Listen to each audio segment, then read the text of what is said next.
एक युगल की शादी के 11 साल बाद एक लड़का हुआ। वे बहुत ही प्रेमी कपल थे और उनका लड़का उनकी आंखों का तारा था। एक सुबह, जब वह लड़का तकरीबन 2 साल का था, पति ने लड़के के पिता एक दवाई की बोतल खुली देखी। उसे काम पर जाने के लिए देरी हो रही थी, इसलिए उसने अपनी पत्नी से उस बोतल को ढक्कन लगाने और अलमारी में रखने कहा। लड़के की मम्मी रसोई घर में तल्लीन थी। वो ये बात पूरी तरह से भूल गई थी। लड़के ने वो बोतल देखी और खेलने के इरादे से उस बोतल की ओर गया। बोतल के कलर ने उसे मोह लिया था, इसलिए उसने उसमें की दवाई पूरी पी ली थी। उस दवाई की छोटे बच्चों को छोटी सी मात्रा भी जहरीली हो सकती थी। जब वह लड़का नीचे गिरा, तब उसकी मम्मी उसे जल्द से जल्द दवाखाने ले गई, जहां उसकी मौत हो गई।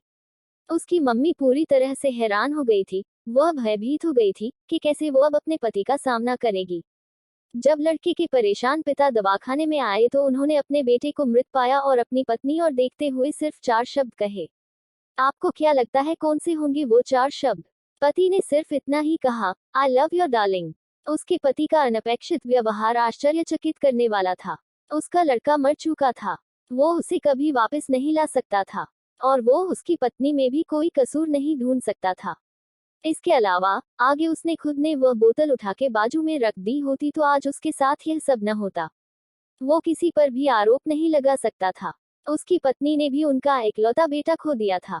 उस समय उसे सिर्फ अपने पति से सहानुभूति और दिलासा चाहिए थी, और यही उसके पति ने उस समय उसे दिया। कभी कभी हम इसी में समय व्यर्थ कर देते हैं कि परिस्थिति के लिए कौन जिम्मेदार है या कौन आरोपी है। ये सब हमारे आपसी रिश्तों में होता है। जहाँ जॉब करते हैं वहाँ, या जिन लोगों को हम जानते हैं उस सभी के साथ होता है। और परिस्थिति के आवेश में आकर हम अपने रिश्तों को भूल जाते हैं और एक दूसरे का सहारा बनने के बजाय एक दूसरे पर आरोप लगाते हैं।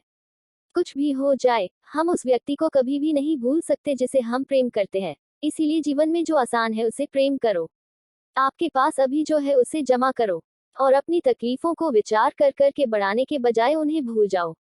उन सभी चीजों का सामना करो जो आपको अभी मुश्किल लगती है या जिनसे आपको डर लगता है। सामना करने के बाद आप देखोगे कि वो चीजें उतनी मुश्किल नहीं है जितना कि आप पहले सोच रहे थे।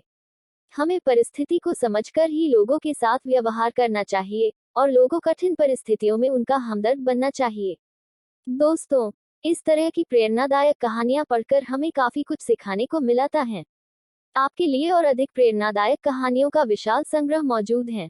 और भी इस तरह की कहानियां आपको पढ़नी है तो नीचे कमेंट्स में जरूर बताएं।